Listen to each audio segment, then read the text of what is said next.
will be immersed in water? Any idea? Because he has given density. I think half of it will be immersed in water. How do we can say half? Look at the density of them. Just touches the free end of a spring. Just touches the free end of a spring. So what is the spring? Relaxed. Edge A is telling. So A by 2 will be immersed. So this is the density rho. This is 2 rho. How much of mass must be added?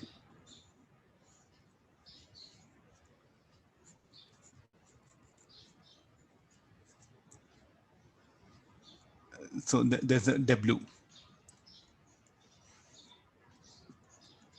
I'll take it. So that without wetting the weight. So this should be the condition. Without wetting weight means it should come to this position.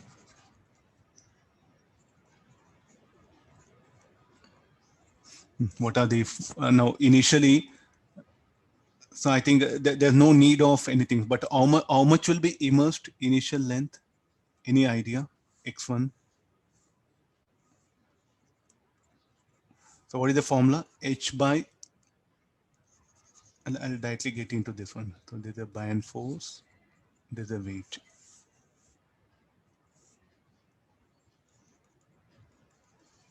What is the buoyant force?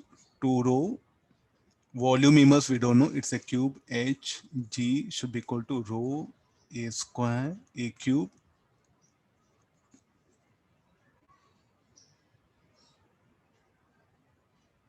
So what should be the value of H? H should be equal to how much? A by 2.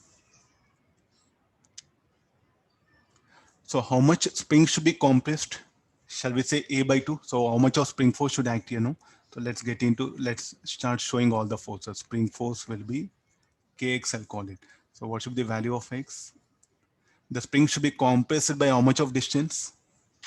Should be by H or A by 2, that one. Spring force we know. So we know weight of this W1, we know weight of the block. So let's equate, and also the buoyant force. Let's equate all this one. Kx plus buoyant force equal to W1 plus mg. K, what is X? X is A by 2. Buoyant force should be equal to 2 rho A cube G. W1 should be rho A cube G plus mg.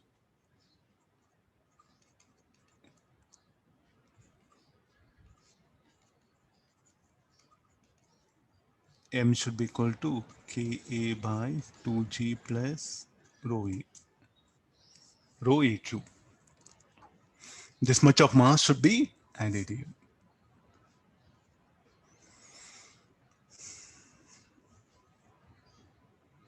See what is all our way of learning, along with the buoyant force, spring force, normal contact, friction, then buoyant force will set up a torque, then tension. These are all types of numericals will be there. So what is your entire idea? If a body is immersed in a liquid, the buoyant force will act, and the buoyant force will act through center of buoyancy and get into problem. So there can be some torque. So there can be some equilibrium forces. It can accelerate. These are the ideas is what everything is involved. And don't forget what is the buoyant force. Buoyant force is what? Force exerted by the liquid on solid. Finish over.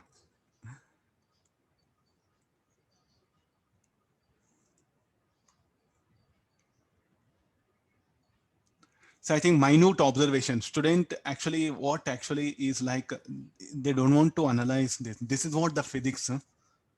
The way your teacher select question is there, then drawing diagram. So what actually you do is like you are living this part directly. What happened? You are, I don't know what you imagine. You want to write some equation. So there the trouble will start. Okay, spend time here. Happily draw the diagrams, everything. Now looking at the diagram, write equation. Chance of going wrong will be very less, and you can manage better comfortably.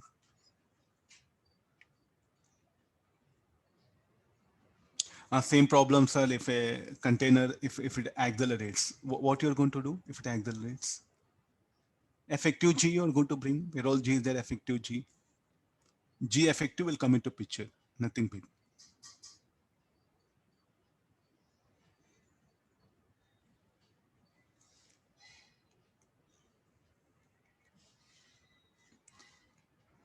Now, once again, I'm reminding anything I'll update.